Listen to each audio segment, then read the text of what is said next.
Hello everyone, welcome back to Push Square. My name is Aidan and this is Robert Ramsey's review of Assassin's Creed Shadows. This is a big old game, so let's see if it's been worth the wait in our PS5 review. An Assassin's Creed game set in Japan. For generations, that was the dream. But then Ghost of Tsushima came along in 2020 and it felt like that desire dissipated.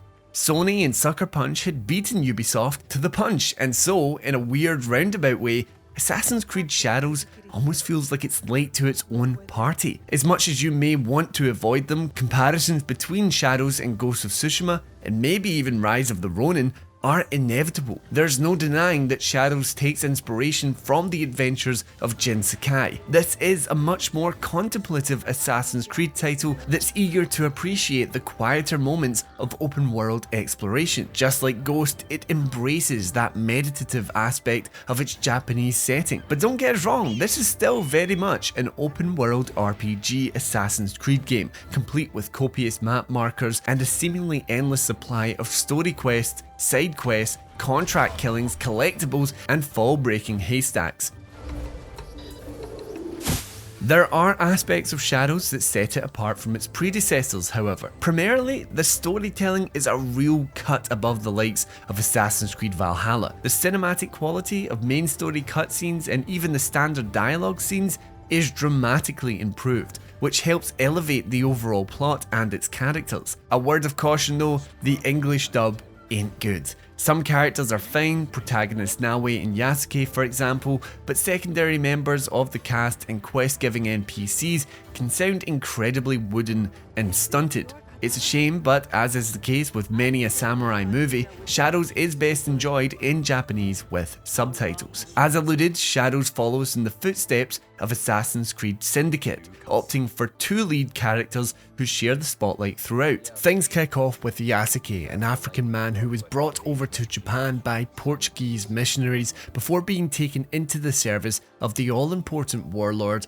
Oda Nobunaga. Yasuke is a first for Assassin's Creed, a playable protagonist who is actually a real person. Historical records of the man himself are very few and far between, which has always made Yasuke an intriguing prospect in terms of fiction. He's been the subject of numerous works over the years, inspiring manga and anime classics like Afro Samurai, while also being depicted directly in games like Samurai Warrior 5. In Shadows, Ubisoft positions Yasuke as a kind of redemptive hero. Having helped Nobunaga crush his enemies as a loyal samurai, Yasuke is forced to confront a young woman, the second protagonist, Nawe, and reconsider his place in what is ultimately a completely alien country where he'll always be seen as an outsider. Nawe, meanwhile, is driven by revenge. In typical Assassin's Creed style, she seeks to deliver judgment to those who would trample the innocent, and in feudal 16th century Japan, that means waging a secret war against the lords of the land. Luckily, she hails from a clan of shinobi, spies and assassins, which give her a necessary affinity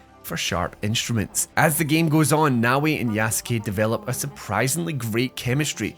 Yasuke's reflective but optimistic personality plays off of Nawe's underlying anger perfectly, to the point where we wish there were more scenes between just the two of them. Together, the leads form a league of justice-seeking individuals built to track down the ringleaders of a powerful cult. Naturally, the hunt takes you across a huge map that covers a good chunk of mainland Japan, split into regions that each have their own storylines. Structurally, it's very similar to Assassin's Creed Valhalla. You even have a central base of operation that can be upgraded and customized with resources found out in the field. The map itself is a frankly stunning recreation of Japan. It's not quite as vast as Valhalla's England, and it certainly isn't on the same scale as Assassin's Creed Odyssey's Greece, but it's dense and brilliantly realised. Interestingly, the open world design is more curated than what you'll find in those previous titles. Much of Japan is mountainous, and so Shadows is basically made up of roads and pathways that lead and connect with larger locations like towns, cities and castles. As such, exploration can take some getting used to.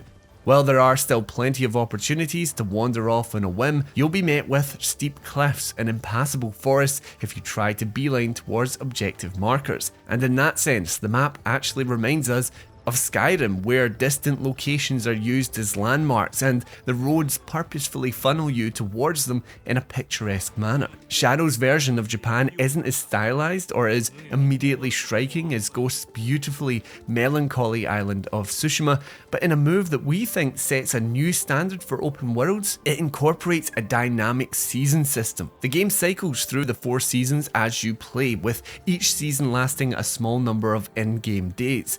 Obviously, that's not very realistic, but the changing weather and environmental details make the open world feel vibrant and alive, whilst also giving the impression that your journeys are taking place over months and years. Locations can have totally different vibes depending on the climate.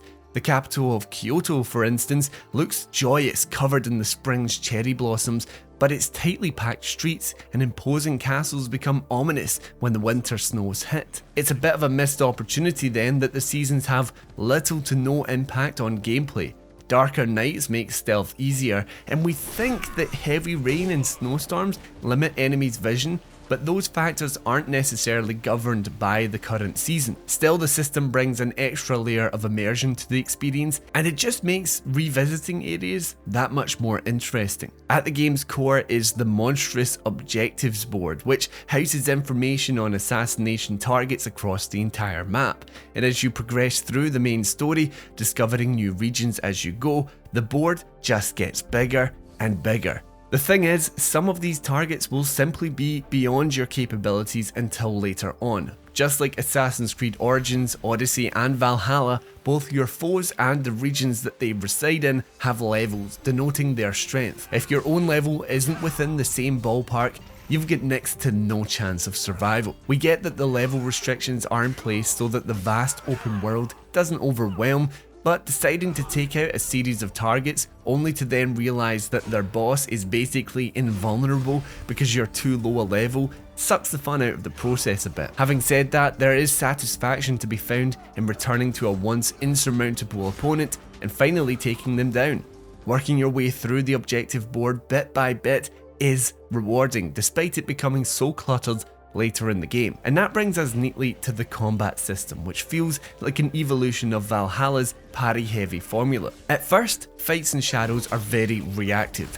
You wait to see what your opponent does and act accordingly, either dodging red unblockable attacks or parrying everything else. Time either of those actions correctly and you're handed a generous window to strike back. It's a pretty straightforward blueprint, but it's afforded depth through a number of enemy types and subsequent attack patterns to master. However, as you work your way up skill trees and unlock advanced abilities, our two heroes can significantly up their aggression, often resulting in swift and deadly encounters. It all feels slick and punchy as gruesome finisher animations play out and dynamic blood splatters over the arena. It's great fun. Stretched across an experience that can last upwards of 80 hours though, that's when the combat can lose its edge. There comes a point where you know the enemy's attack patterns off by heart and you're just going through the motions. There's not quite enough mechanical depth to support the entire campaign. Thankfully, combat isn't the sole focus of Shadow's action, as the title serves up the best stealth-based gameplay in any of the modern games, Assassin's Creed Mirage included, where Yasuke is an absolute beast in melee and ranged combat, boasting bone-breaking heavy strike and wielding devastating weaponry. Naoe is the queen of stealth. Her rapid movement and parkour speed, suite of shinobi tools and hidden blade make her the ideal choice when you want to remain undetected. Just to be clear, Yasuke can do stealth and Naoe can do combat. She's actually lethal with the right abilities unlocked, but they're supposed to stick to what they know best. Indeed, you can switch between the two at any time outside of enemy territory and spend as much or as little time with them in the open world as you like.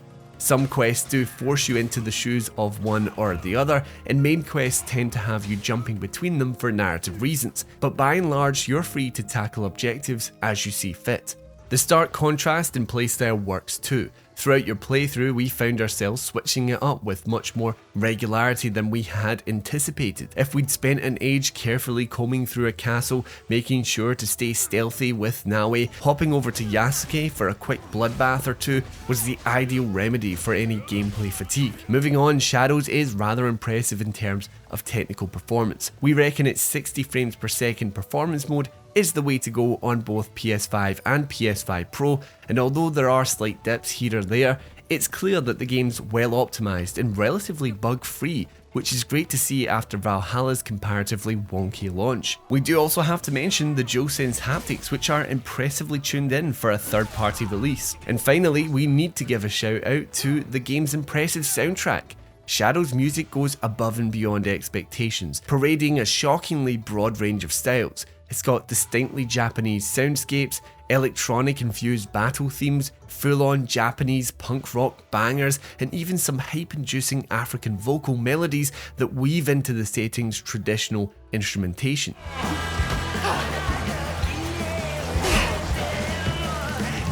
While Assassin's Creed Shadows is unlikely to win over those who've struggled to push through Odyssey or Valhalla, this is still one of the strongest overall entries in the series, and arguably the best of the open world RPG bunch. The storytelling is largely fantastic, the main characters are deeply likeable, and the open world itself is a thing of beauty. We're giving Assassin's Creed Shadows an 8 out of 10.